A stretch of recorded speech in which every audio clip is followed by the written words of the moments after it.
33 kabahayan na tupok ng apoy sa isang sunog sa Tacloban.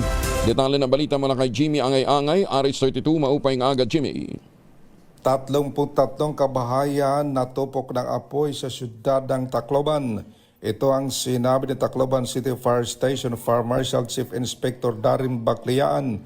Nangyari sa dinti alas 2:30 madaling araw sa Barangay 80 Marasmaras, Tacloban City. Nagsimulang apoy sa isang bahay at kumalat sa mga kalapit na bahay. Umabot sa 155 na biniwal, katumbas ng 42 na pamilya apektado ng sunog. Sa kasalukuyan, inimbestigahan na ng mga bumbero ang pinagbulan ng sunog at umabot rin sa mahigit 200,000 piso ang pinsala ng sunog. Wala namang naiulat na nasugatan sa naturang insidente.